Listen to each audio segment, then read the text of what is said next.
We're gonna go to StockX versus Nike and the resale culture. Give it to 'em.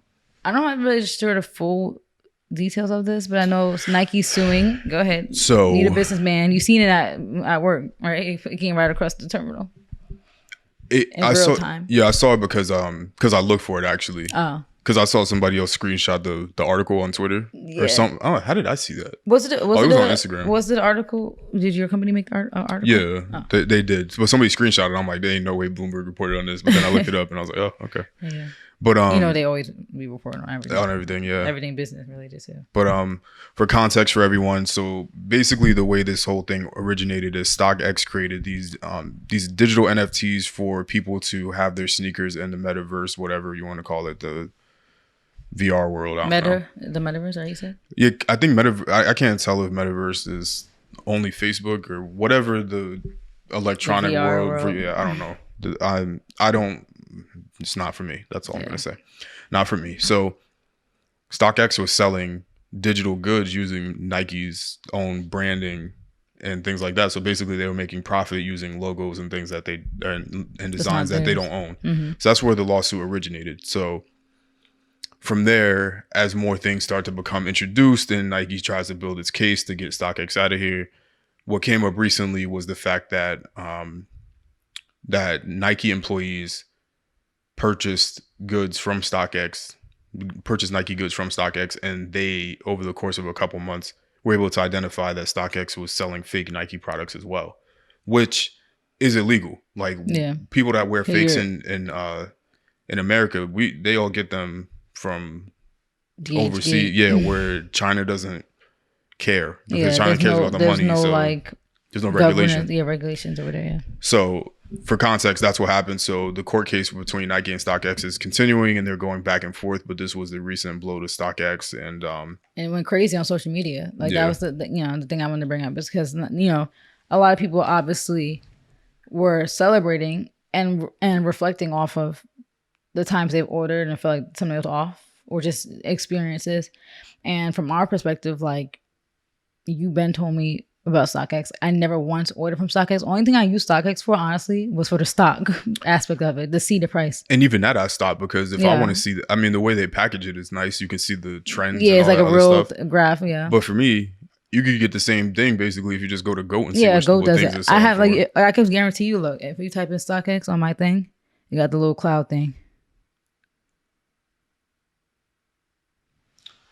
Look, how's the cloud thing? I don't use StockX no more. I literally haven't used that app in years. And like I said, I never ordered from there because you warned me.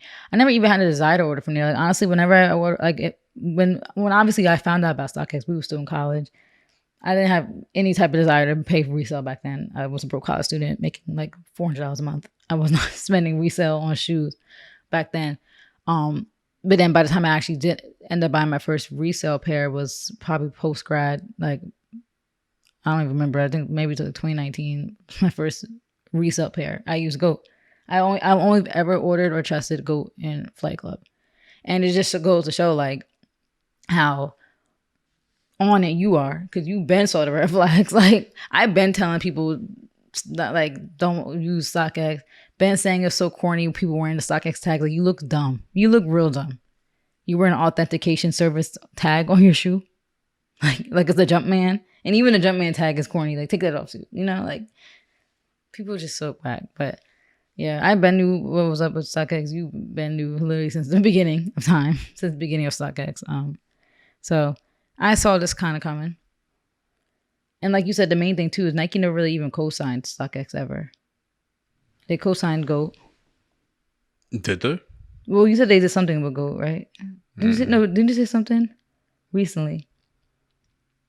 You said that Nike didn't do that with StockX, but they did it with GOAT. Or they used, didn't you say they used something? Or like, I forgot what you said. No, all I said was that you see that they did it to StockX, but they didn't do it to GOAT. Oh, okay. Maybe that's what you meant. Like, they never really, like, the fact that they didn't mention any other resale service. Yeah, just StockX. Yeah.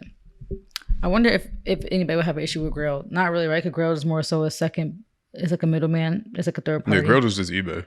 Yeah, Grail is just a service. It's a site. It's direct to consumer from the seller. So it's They- literally just the same as C to eBay. C, right? Isn't it like C to C? Yeah. They're a business, but they're not actually selling anything. Yeah. They're just providing a service for people to sell. Yeah. So that, yeah.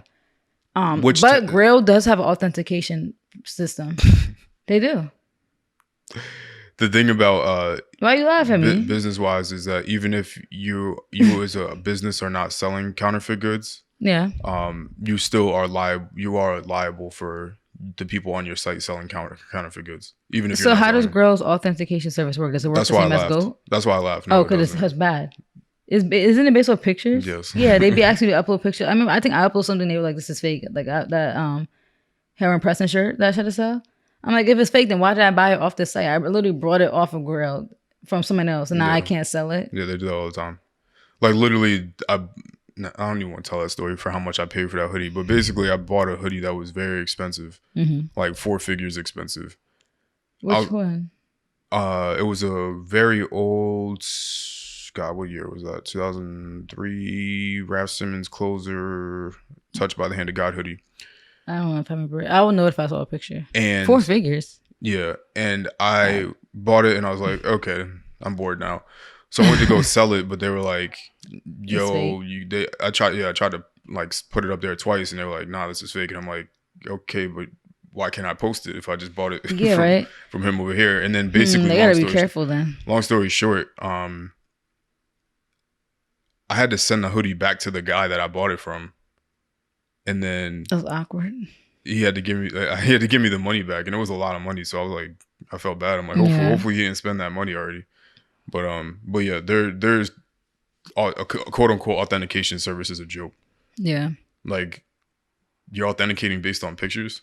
Yeah, there's no real system. So yeah, Grail gotta be careful because they might be next. But and another, I like Grail though. I do like Grail. Obviously, I like.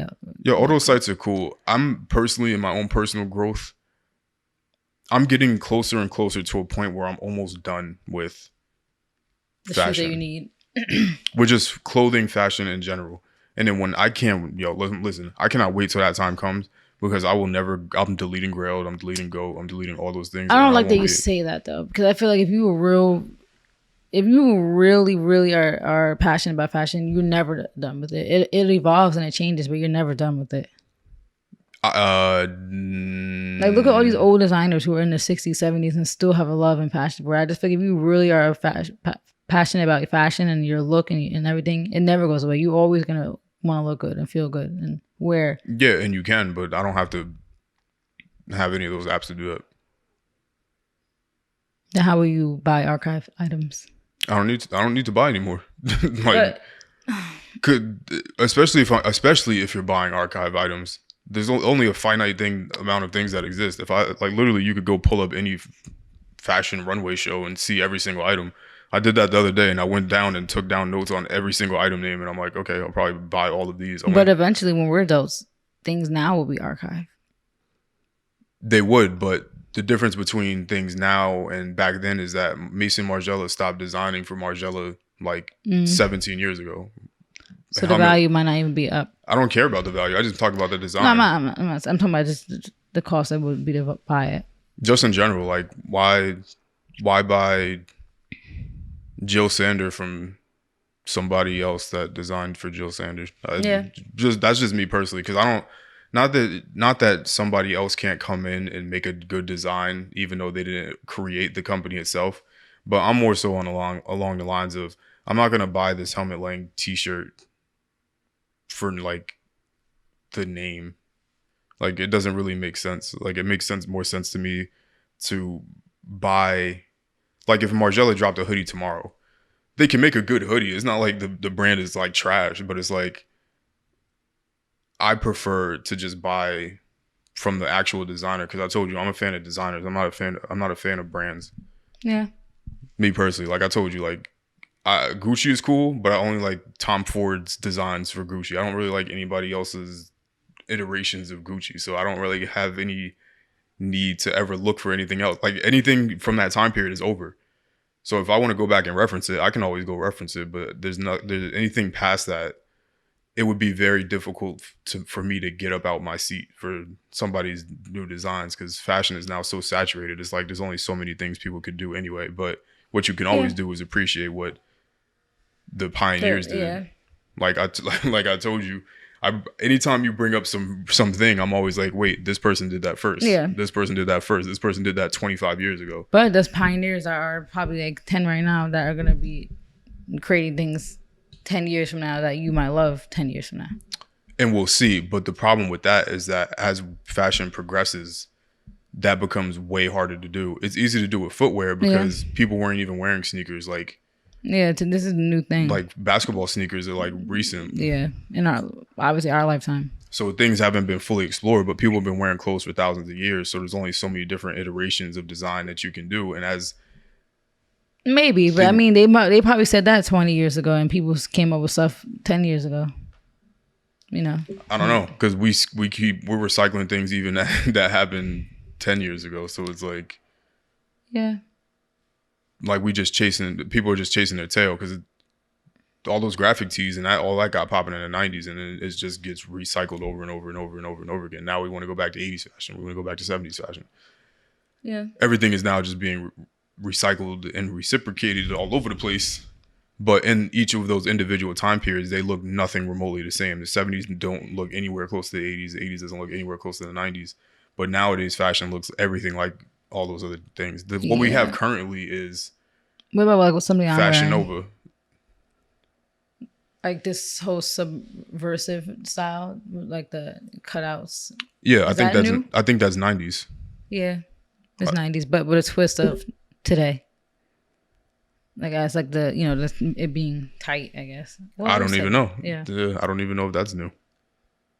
But that's just me. Like I just like a lot of the subversive stuff is like slightly like it was all derived from that cyber Y2K boom that came back, and then everything kind of went off that with the low rise jeans coming back and like all the jewelry and the.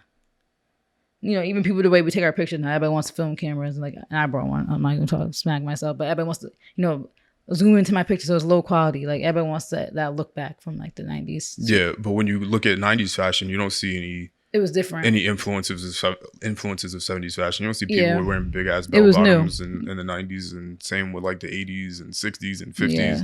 You don't see any of those things consistent except for right now, because nobody has any idea what to do because it's too saturated.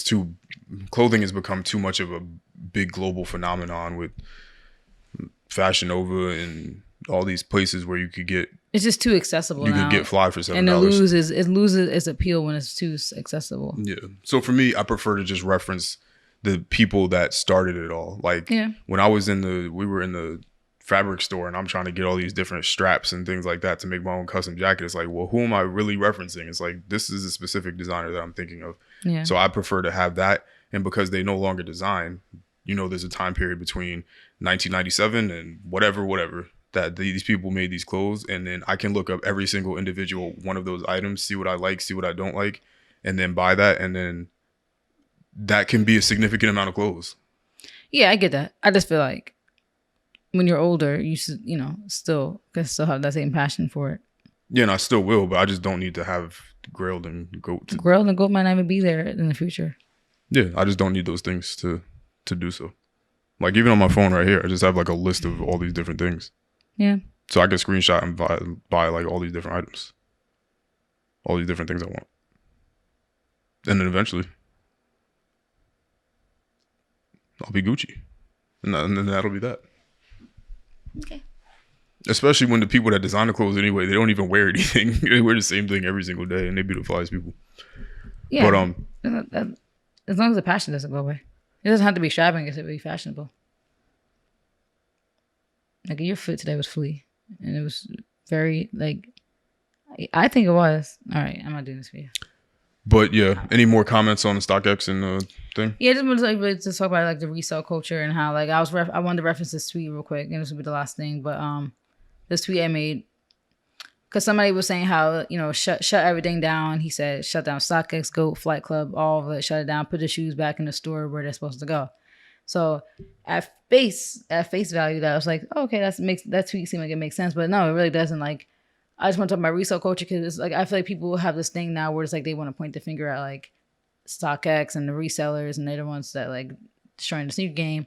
But like we had this whole conversation about on Thursday, or was that Friday? I think it was Thursday. Yeah, on Thursday we had a whole conversation about like how this is basic macroeconomics, basic supply and demand.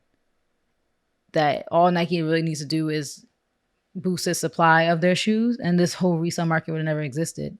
If everybody could get a pair of the Jordan ones that are hyped, there will be no demand for a resale market because people who keep saying, "Oh, resellers are gonna keep buying up all the shoes." Buying up the shoes for what? For them to sell at a loss? If Nike just keeps making them and keeps sending them out, right?